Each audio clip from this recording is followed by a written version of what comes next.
So how do you happen to be in the uniform? I was forced to join the Ojukwu soldiers. Oh, you are forced to find Ojukwu soldiers? Yes, sir. Who forced you? Ojukwu rebel soldiers forced me to join them when I returned from Lagos. You returned from Lagos? Yes, sir. To go where? To go Ogoja? When I returned from Lagos to my home. Oh, to your home? Yes, sir, to escort my wife. To escort your wife from where? From Lagos to... Oh, yes. You escort your wife from Lagos to Ogoja? Ogoja. So I was forced to join army. So far we have been demanded for our state. And they suspect me that as I return from Lagos, I may carry anything back to Lagos again because I was hurried to go back to Lagos. Some of my brothers are now detention. Yeah. They are struggling for state. So when I joined them, I was not told that I'm going to join army. No. I was just taken by some soldiers to Pricot. The next day, I see training. I started to run with them. They training me. After training, I was brought up to fight. I have to escape myself and meet my brothers who are fighting for me, Nigerian soldiers. I surrender myself. How old are you? How old are you? I'm up to 28 years, sir. 28? Yes, 28? 28, sir. 28, yes, sir. Yes, sir. Okay, how many of you were captured? From Ogoja, sir? Yes. And they brought boys from different places. But Boki boys, and we were 5 of us. Well, how many prisoners, how many captured prisoners have you seen, say, around here? Or how many of you do you think? Soldiers. Yes. Soldiers. We are 5 of us, sir.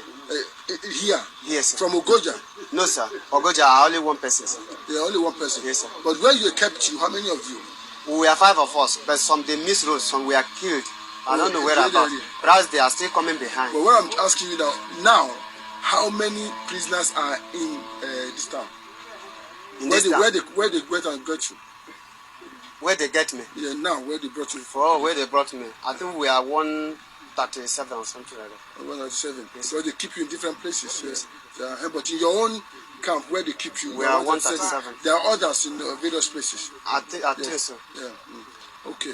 Yes, in the desperate final years of the Biafran War, as federal Nigerian forces closed in and resources dwindled, Colonel Odumegwu Ojukwu faced an impossible choice: surrender or fight with whatever forces remained.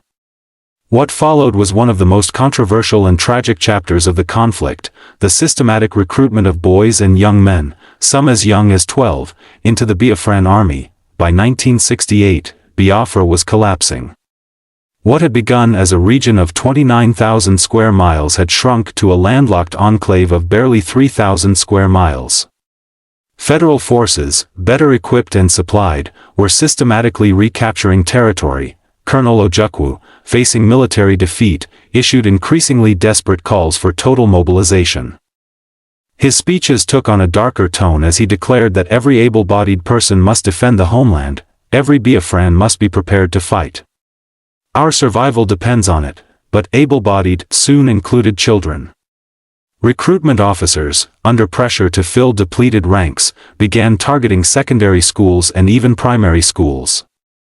Boys who should have been in classrooms found themselves carrying weapons that were often taller than they were. I was 13 when they came to our school. They told us we were going to save Biafra. My parents, they had no choice. If you refused, you were called a saboteur. The recruitment was systematic and often coercive. Biafran officials established emergency mobilization centers in schools and communities across the shrinking territory.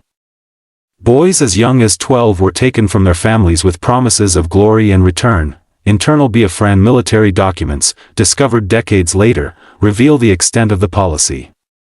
One directive from 1969 authorized the recruitment of all males capable of bearing arms, regardless of age, for the final defense of the Republic. These child soldiers received minimal training, sometimes just days, before being sent to the front lines. They were given outdated weapons, insufficient ammunition, and little hope of survival. Ojukwu was facing annihilation. In his mind, using children was preferable to total defeat. But the human cost was enormous. These weren't volunteers, they were conscripts, many taken against their will. Parents who resisted faced severe consequences. Families were accused of betraying the Biafran cause. Some fathers were imprisoned, others had their food rations cut. The message was clear: give up your sons or face the consequences. on the battlefield, these young soldiers faced horrors no child should witness.